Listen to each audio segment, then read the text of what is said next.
Hey, are you a parent of a teenager finding your child not to communicating well with lot many people? Are you a parent finding your teen not to speaking well in front of a number of people? So if you are a parent of a teen having this issue, or if you yourself is a teenager having this problem within yourself, this video is for you. You know what, we all know that communication is a very important skill to get success in our professional life, especially in upcoming decades, and also it is a very important attributes for having good relationships in our personal life as well, right? Communication is one of the most important C's for knocking the success in upcoming decades. Now, whenever we talk about communication, we think that communication is equal to speaking fluent. But you know what? If I go into the actual statistics of communication, communication is 55% about the body language, 38% of tonality, and rest of the things are about your language and the words, or your skill over the linguistics. This is something what I'm bringing from the science, from the analysis and the research work. And whenever I'm talking about body language and tonality, you know what actually matters is the mindset that brings that body language. It's not about how I'm learning something, how to stand and how to move my hands. It's not like that. The body language comes from within, the mindset, the tonality comes from within, the thing, the mindset that I have inside me. Communication is voicing out our opinion fearlessly. Communication is sharing my emotions clearly. Communication is convincing someone else logically. Communication is not equals to speaking a language fluently. So, in this video, I'm going to talk about 5 very important, powerful steps, pointers for improving your child's communication. Hi there, I am Piali, founder of Mission Empowering Mind. I have been working with the children and the parents as an emotional intelligence coach, as a child behavioral coach, as an NLP coach, and doing my research work over decades have helped to develop strong confidence and communication skill in the teenagers. So here in this video, I'm going to talk about, as I mentioned, 5 very important pointers, which is the most important, deeper things to improve the communication power with highest confidence. Point number 1, self-tagging. It happens that once a child grows up and goes through the teenage, the child starts giving self-tags to himself or herself. I can't speak well, I cannot communicate well, I am not that smart, I am not that well conversed, and blah blah blah. And you know, this self-tag can come from someone else told something, and that someone could be the teachers, could be the friends, could be the relatives, or could be the parents as well.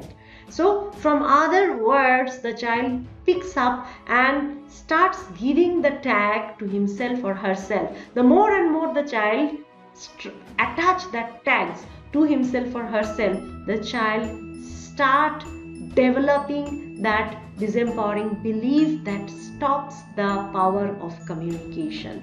The tag can come from an experience that happened in past, and the child gave a wrong meaning to that experience, attached a wrong meaning to that experience unknowingly, and started thinking that I communicate in a wrong way, or I can't communicate. If I say something, what if people will misunderstand me?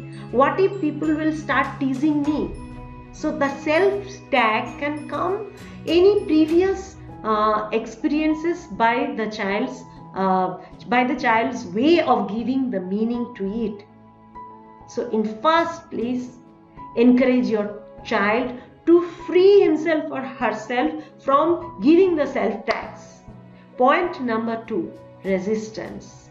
Yes, once your child comes to know that she needs or he needs to improve the communication and he tries to take action, the resistance that stays in the child's mind comes in between and stops the child to take any new action unless and until your child identifies that resistance and take actions over it. It's not possible for the child to move forward and to be a good communicator. So it is very important that your child identifies his or her own resistance while taking any action for communicating with others.